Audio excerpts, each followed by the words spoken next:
अगर कोई डॉक्टर कहे कि मरीज ठीक ठाक है, ऑल इज वेल है, आपको चिंता करने की ज़रूरत नहीं है, लेकिन मरीज अगर वेंटिलेटर पर हो तो फिर कन्फ्यूजन तो हो ही जाएगा।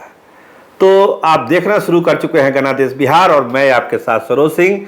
बताना यह है कि सरकार के बहुत सारे लोग कहते हैं कि ऑल इज वेल, लेकिन जो सरकार के प्रवक्ता हैं, पार्टियों के प्रवक्ता हैं, वो कुछ दूसरी ही भाषा बोल रहे हैं। उनके बयानों से ऐसा नहीं लगता कि ऑल इज वेल है, कहीं ना कहीं खटास है।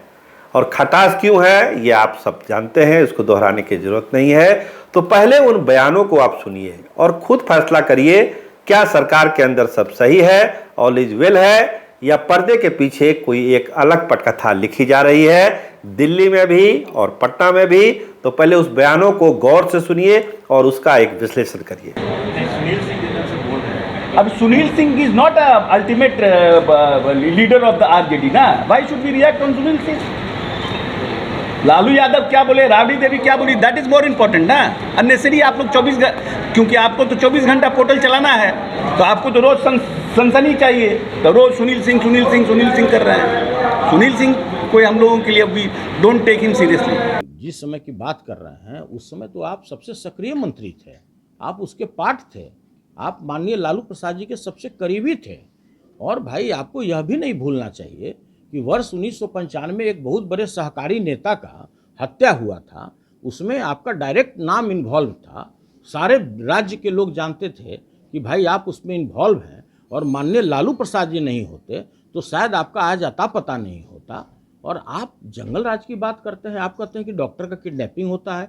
कितने शर्म की बात है कि आप महागठबंधन के सरकार में हैं, आप उसके पार्ट हैं, आप उसमें माननीय मंत्री हैं, समझदार मंत्री हैं, आप कई घाट बदल कर आए हैं, कभी ईर घाट, कभी वीर घाट, कभी सीर घाट, कभी साबरमती में आप बैठकर धुनी रमाए, कभी आप संगम घाट पर धुनी रमाए, कभी गंगा घाट पर बैठ के आप धुनी रमा रहे हैं। आपका विशाल अनुभव है, भगवान करे ऐसा विशाल अनुभव किसी के पास नहीं हो। और आप जंगलराज की बात करने लगे, आप करने लगे कि मैं भाजपा की भाषा बोलता हूँ। यह बोलते हुए भी माननीय मंत्री जी को थोड़ा सा तो ये होना चाहिए था कि भाई जो व्यक्ति अभी तक हाल के दिनों तक भाजपा के गोद में बैठकर लल्ला लल्ला लोरी या दूध की कटोरी बैठकर मलाई बर्फ खा रहे थे, और वो हम ही को बोल रहे हैं कि आप भाजपा की भाषा बोल रहे हैं।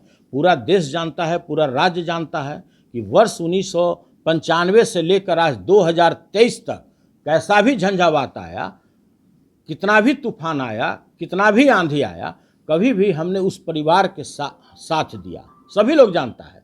और यह भी मैं आपको बताता हूँ कि मेरे मृत्यु तक मैं उस परिवार के साथ हूँ। अब इससे ज़्यादा कोई बता सकता है क्या? और आप बोलते हैं कि हम राबड़ी देवी, तेजस्वी यादव और लालू यादव के अलावा किसी को नहीं जानते हैं। कभी हम लोगों ने कहा है क्या कि उसके अलावा भी किसी को जानिए?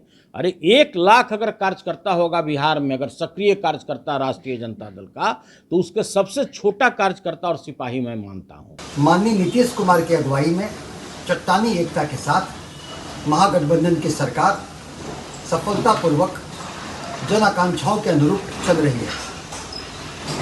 ऐसे में हमारे घटक दल के शीर्ष नेतृत्व एकदम एक साथ सामंजस्य है।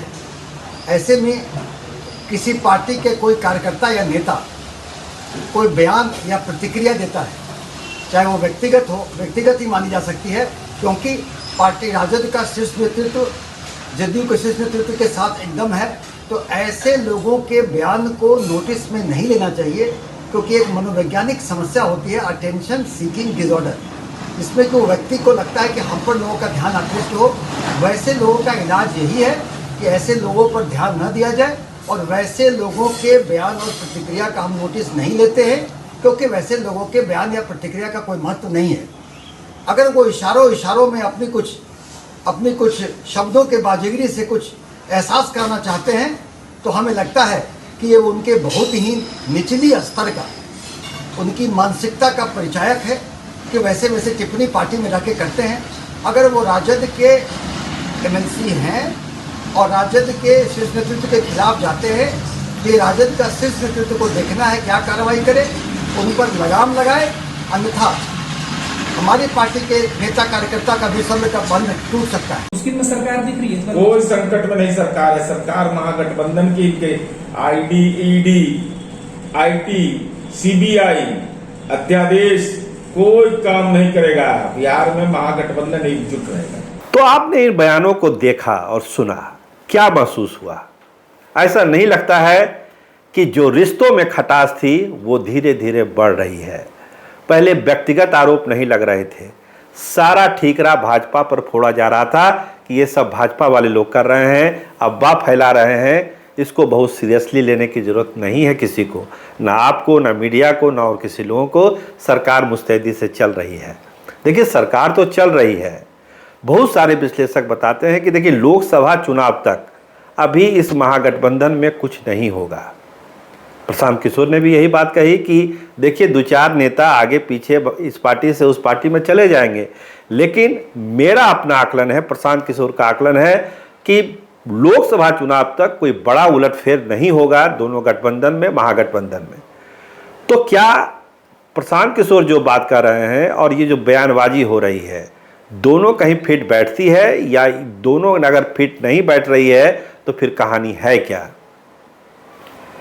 तो जानकारों का कहना है कि आप ये समझिए कि क्या किसी का इंतजार हो रहा है। देखिए, 12 तारीख को जो सुनवाई है सीबीआई की अदालत में, उस पर बहुत लोगों की नज़र है कि लैंड फॉर जॉर मामले में क्या होता है, तेजस्वी यादव के साथ कैसा फैसला आता है, कोर्ट क्या निर्णय लेता है, कोर्ट का अप्रोच क्या होता है। इसके अलावा एक और डेट का इंतजार है, वो डेट है 21 जुलाई। उस दिन मानहानि केस मामले में समन जारी हो सकता है तेजस्वी यादव के खिलाफ। इस पर भी फैसला होना है। जो गुजरात में चल रहा है जो मामला, 21 तारीख पर उस पर फैसला आ जाएगा, 21 जुलाई को। तो 12 जुलाई और 21 जुलाई, इन 2 तारीखों का इंतजार है कि क्या होता है, कोर्ट क्या फैसला सुनाता है, और तो उस फैसले के आधार पर ही सियासत अपना रास्ता तय करेगी। तो सभी वेट एंड वॉच पे हैं। जो बयानबाजियां आप देख रहे हैं वो स्वाभाविक है, जिस तरह से एक दूसरे पर वार हो रहा है वो नेचुरल है। क्योंकि जो गठबंधन बना, अभी भी लोग कहते हैं कि जनादेश क्या था, गठबंधन क्या बना, तो इसको बहुत ही नेचुरल अलायंस लोग नहीं मानते हैं। खासकर आप जनता के बीच जाएंगे तो उनका कहना है कि वोट तो मिला था एनडीए को, लेकिन सरकार महागठबंधन की बन गई के साथ। तो कहीं ना कहीं से एक दिक्कत वहाँ पर भी है। तो इसको पैचअप करने के लिए था कि भाई कुछ ऐसे वादे किए जाएं, लोकप्रिय वादे पूरे किए जाएं, जिससे जनता का ध्यान सादा इस पर हो कि सरकार ने बहुत सारा काम किया। जैसे 10 लाख नौकरी की बात थी, बहुत बड़ा इशू था 10 लाख नौकरी। उस पर अगर प्रॉपर काम होता तो बहुत सारे रास्ते निकलते थे। लोग भूल जाते कि जनादेश क्या था, लोग ये मानते कि ये सरकार काम कर रही है, लोगों को नौकरी दे रही है। अब टीचर का मामला, जो डोमिसाइल नीति है, इसको लेके बहुत सारी दिक्कत है कि पहले तो तेजस्वी यादव बोलते थे कि डोमिसाइल नीति लागू होगी, अब वो हटा दी गई है। तेजस्वी यादव ने अभी तक अपना मुंह नहीं खोला इस पर, अभी वो बाहर हैं, 1-2 दिन में आ ही जाएंगे पटना। तो इन सब चीज़ों को लेकर एक विरोधाभास पैदा होता है कि सरकार के अंदर सब चीज़ ठीक नहीं है। अब देखिए, जिस तरह से सुनील सिंह बोल रहे हैं अशोक चौधरी के बारे में, अशोक चौधरी सुनील सिंह के बारे में, तो जो एक गठबंधन में लोग रहेंगे, एक सरकार चलेगी, उनकी नेताओं की ये भाषा नहीं हो सकती।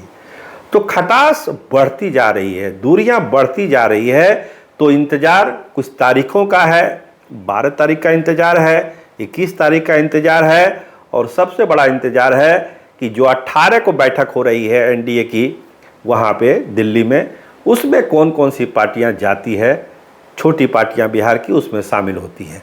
इस पर भी महागठबंधन के जो रिश्ता है वो बहुत सारा डिपेंड करेगा कि वो रिश्ता क्या कहलाता है। तो इंतज़ार है उस तारीख का, उस बैठक का, 12 तारीख का, 18 तारीख का और 21 तारीख का। इस बीच बयानबाजी चलती रहेगी, क्योंकि एक दूसरे पर दबाव बनाने की रणनीति है कि एक दूसरे के ऊपर कैसे दबाव बनाया जाए ताकि आगे बार्गेनिंग उसी हिसाब से हो सके। तो तैयारियां हैं जनता दल यूनाइटेड की तरफ से भी और महागठबंधन तेजस्वी यादव की तरफ से भी, आरजेडी की तरफ से भी। और जिस तरह से ये दूरियां बढ़ रही है, कहीं ये बड़े संकट का संकेत ना दे दे, बड़े संकट को आमंत्रण ना दे दे, यही डर महागठबंधन के नेताओं को सता रहा है। देखिए वक्त क्या करवट बदलता है और सियासत बिहार की कैसी करवट लेती है। कैमरामैन रामनंदन के साथ मैं सरोज सिंह, धन्यवाद, नमस्कार।